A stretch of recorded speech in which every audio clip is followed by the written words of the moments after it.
আসসালামু আলাইকুম এভরিওয়ান, চলে এসেছি নতুন একটি ব্লগ নিয়ে। আম্মু এদিকে রান্না করতেছে।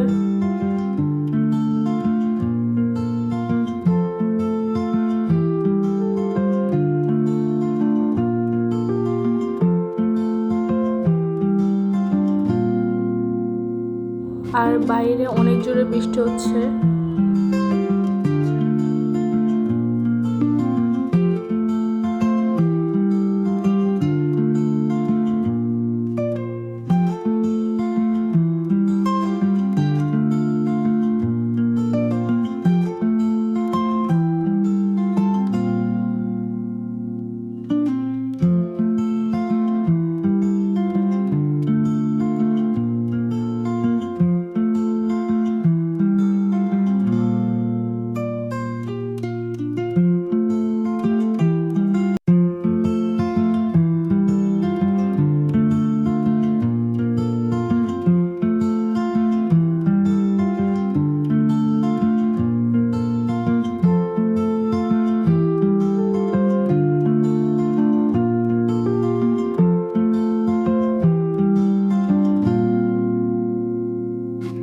অনেক বৃষ্টি হচ্ছিল। পরে আমি আর আমার বোন যে দুজনে বৃষ্টিতে বেরিয়ে আসছিলাম।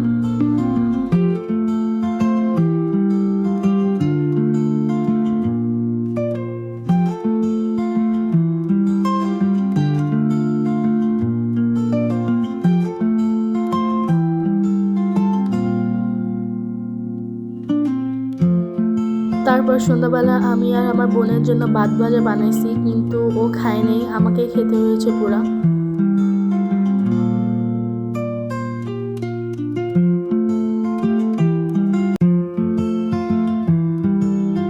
আর আমি এদিকে ফল ফ্রুট এগুলা কেটে নিচ্ছি, কারণ আমার টিচার মানে আমার আপু আর কি, আপু বলে ডাকি সবসময়। আমার টিচার হলো সবসময় আমার সাথে ফ্রেন্ডলি থাকে। তো আজকে উনি রোজা রাখছে, তো আমি ওনার জন্য ইফতার বানাচ্ছি।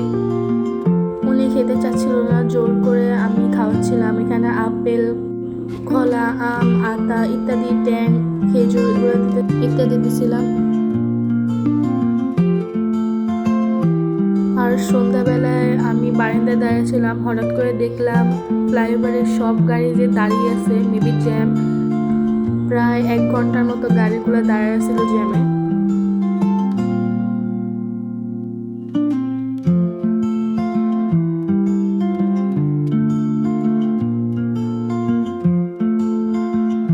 সন্ধ্যার পরে আমাদের পাশে আন্টি আসছিল, তা আমি ওনাদের জন্য চা আর বিস্কুটের ব্যবস্থা করছিলাম। তো আজকের ব্লগটি এই পর্যন্তই। ব্লগটি ভালো লাগলে লাইক সাবস্ক্রাইব করে আমাদের পাশে থাকবেন। আসসালামু আলাইকুম, আল্লাহ হাফেজ সবাইকে।